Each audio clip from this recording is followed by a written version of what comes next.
Hi, my name is Rick Lear. This is the Lear Investment Management videocast we call In Our Kitchen. In Our Kitchen is an analogy for getting into our mind to understand our current thinking on timely topics. The webcast is also actually brought to you from our kitchen.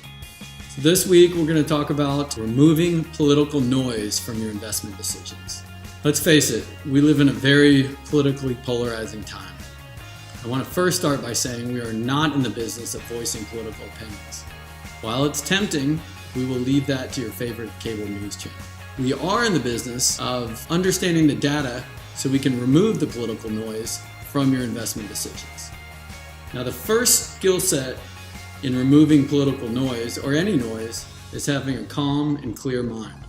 With data flying at us so fast from every angle, we must be able to unemotionally analyze the data and then act on a disciplined investment process. This week we're going to discuss 3 P's: politics, policy, and profits. Politics is the noise that we hear. We must separate this political noise from our investment decisions. The majority of the banter that you hear in politics has little effect on the stock market or even the overall economy.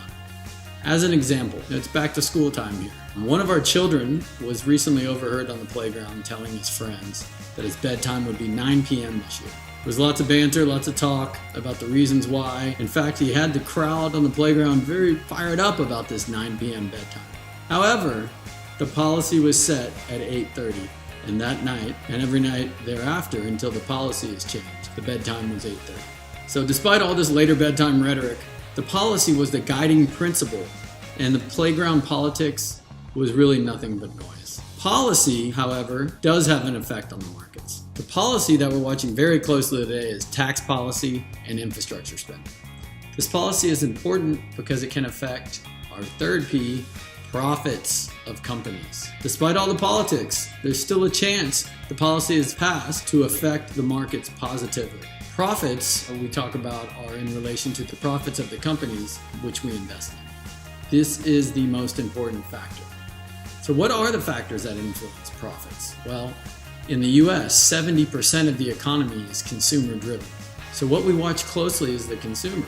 What affects a consumer's ability to spend? Well, a couple things. One, consumers need jobs. Unemployment is at 4.6%. That's very good. Consumers need income. Income is rising gradually, but it's rising. Consumers need low borrowing costs or low interest rates, and they need a willing lender, and they need low oil prices. All those things are in place and look good for the consumer to continue spending. One last thought to leave you with. If you think about the role of politics, policy, and profits, there's one thing we must mention. You have to think about the global economy we live in. Since we're in our kitchen, we use almonds as an example. In this dish are 22 almonds. This represents the 7 billion people who live on this planet. If we remove one almond, this is 300 million people, which represents the population of the United States. The rest of the almonds, the other 21, or 6.7 billion people, have an effect on the economy. Today, as we look at the global GDP, it is forecasted to be back finally to where it was before the 2008 financial crisis. While the US politics is important and it's something that we certainly have to live with, you have to understand what's going on with the rest of the world. And if you look at the rest of the world, things are pretty good. Thanks for tuning in. We hope you found it informative, understanding how politics, policy, and profits are 3 separate things and how we think about them all. And that despite all that you hear going on in politics, the economy and corporations are doing just fine. So thank you so much.